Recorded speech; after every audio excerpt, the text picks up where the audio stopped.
একজন ধর্ষকের শাস্তি আসলে আমার মনে হয় যে ফাঁসি হওয়া উচিত। ধর্ষক সমাজের একটা কীট প্রত্যঙ্গ। একটা শিশুকে কি করে একটা মানুষ ধর্ষণ করে, বুক কাঁপে না মানুষের? তো আমাদের আসলে জানমালের নিরাপত্তা খুবই দরকার। আমরা খুবই অনিরাপত্তায় ভুগছি। আসছি যে উদ্যোগেই আমরা দাঁড়িয়েছি, আসলে আমাদের এখন কে আসলো না আসলো সেটা বিচার করার সময় না। আমাদের হচ্ছে ধর্ষকের শাস্তি কি হওয়া উচিত, সেটার জন্য একটা গঠনমূলক শাস্তির ব্যবস্থা করা উচিত, সেটাই হচ্ছে আসলে আমাদের মুখ্য বিষয়। এটাই শুনতে চাচ্ছি যে আসলে এই শাস্তিটা আপনারা কি দাবি করেন, গঠনমূলক শাস্তিটা? একজন ধর্ষকের শাস্তি আসলে আমার মনে হয় যে ফাঁসি হওয়া উচিত, কারণ একজন ধর্ষক সমাজের একটা কীট প্রত্যঙ্গ।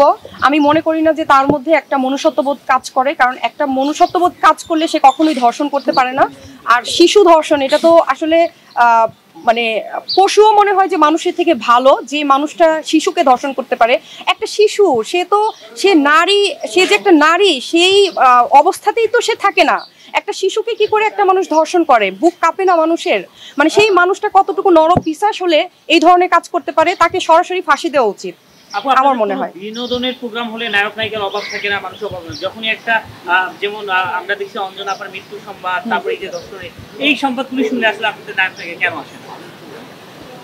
কেন আসে না? এখন ওই যে বললাম যে হয়তো বা পার্সোনাল প্রবলেম থাকে অনেকের, দ্যাটস ওয়াই আসে না। এখন প্রোগ্রামে তো সবাই আসে, বিনোদন প্রোগ্রামে সবাই আসে। এখন হচ্ছে যারা যারা আসেন নাই আপনারা কাউন্ট করেন কারা কারা আসেন নাই, এবং তাদেরকে যদি ওইভাবে পান তখন তাদেরকে কোশ্চেন করেন। এখন কেন আসে না সেটা তো আমি আসলে বলতে পারছি না। আমার সম্ভব হয়েছে, আমি যদি অনেক অসুস্থ, তারপর আমার মনে হয়েছে এখানে থাকা উচিত, যাওয়া উচিত, আমি এসেছি। এখন কেন অন্য শিল্পীরা আসে নাই সেটা তো আমি বলতে পারবো না, কারণ এটার দায়ভার তো আমার না। ইনসিকিউর ফিল করেন কিনা চারিদিকে এই যে ধর্ষণ বা নিরাপত্তাহীনতা বলা হচ্ছে, এই জায়গায় নিজে ইনসিকিউর ফিল করেন কিনা? অবশ্যই ইনসিকিউর ফিল করি, কারণ হচ্ছে আগে যেরকম বুক ফুলিয়ে চলাফেরা করতাম, এখন আসলে ওই জায়গাটা নাই। আর আমরা মিডিয়া পার্সন যারা, তাদের তো আপনারা সবাই জানেন যে টাইম টেবিলের কোনো ঠিক থাকে না, কারণ আমাদের অনেক সময় লেট নাইট শ্যুট হয়, বিভিন্ন জায়গায় শ্যুট হয়, সেখান থেকে আমাদের বাসায় যেতে হয়, যাওয়া আসা করতে হয়। সো ওই জায়গা থেকে একেবারেই হচ্ছে ইনসিকিউর ফিল করি। আর এখন বাসা থেকে বের হতে আতঙ্ক লাগে। আমি যেরকম দেখা যায় যে আমার বিশেষ কোনো কাজ না থাকলে আমি বাসা থেকে বের হই না।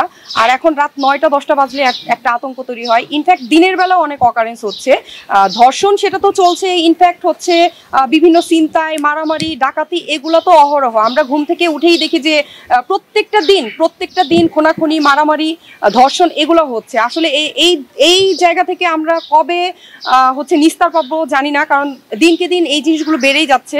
তো আমাদের আসলে জানমালের নিরাপত্তা খুবই দরকার। আমরা খুবই অনিরাপত্তায় ভুগছি, আমাদের জীবনযাপন খুবই দুর্বিষহ হয়ে যাচ্ছে। এটা আসলে খুব তাড়াতাড়ি একটা আইনের আওতায় আনা উচিত, সরকারকে একটু দৃষ্টিভঙ্গি এখানে দেওয়া উচিত।